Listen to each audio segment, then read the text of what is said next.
2 of his 4-week board and train program.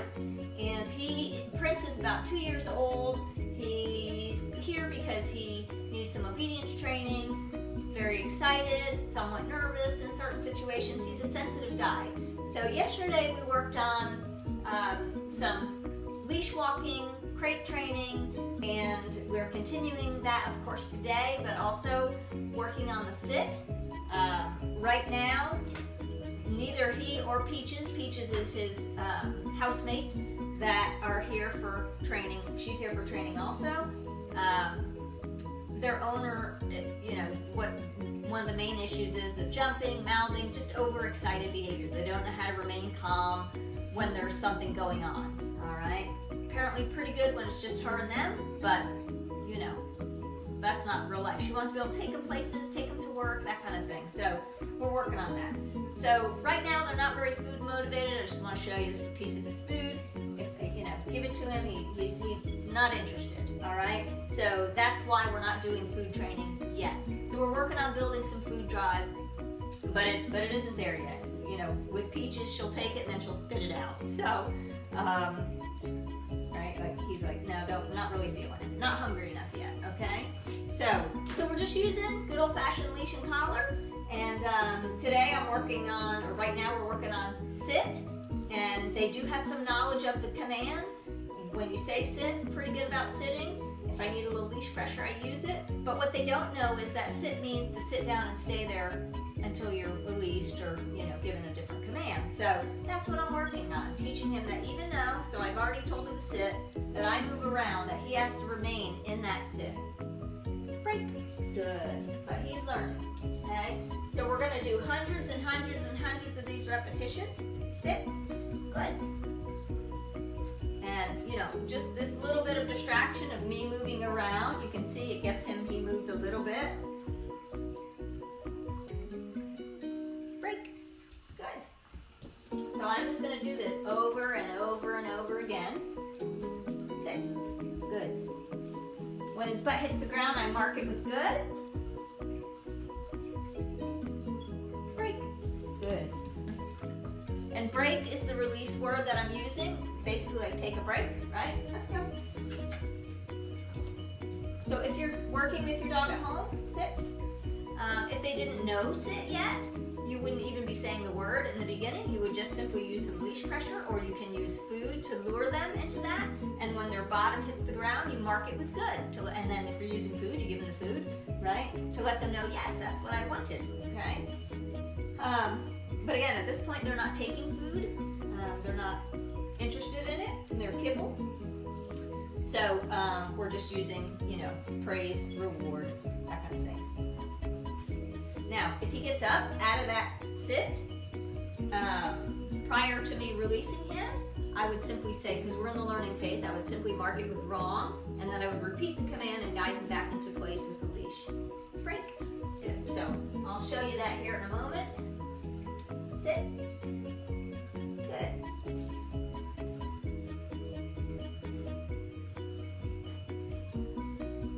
Try and make him get out of that sit actually, so I can show you that. Good. Break. Good.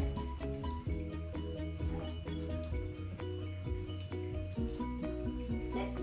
Good. I don't want to give him too much attention because he gets really excited really easily and kind of loses it. So, wrong. Sit. Good. Okay, so he starts to come out of that wrong.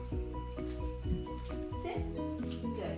Also, you notice how he's moving around a little bit, and I'll address that, but right now, just focusing on him staying in the sit. But when he gets up out of the sit, if he goes to sit down in a different spot, I'm actually making him come back to the place where I originally asked him to sit. That's really important, guys.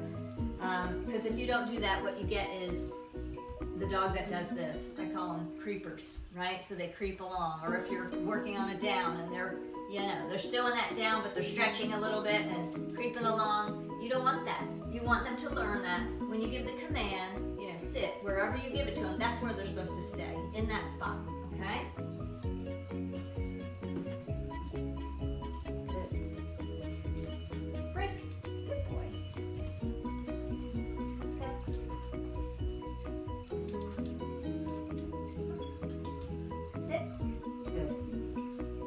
So normally I would be doing this all over the place, and then we'll graduate to going outside and, you know, doing it on our walks. I was doing it with them outside a little bit on their walk too, but I'm, you know, just trying to stay in frame here. So I'm waiting for him to kind of break that command. Wrong. Sit. Good.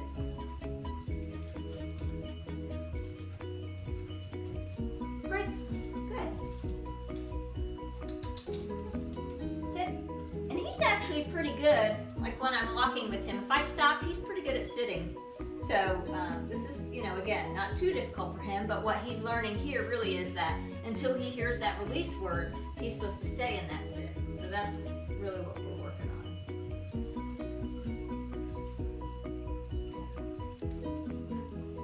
Break. Good.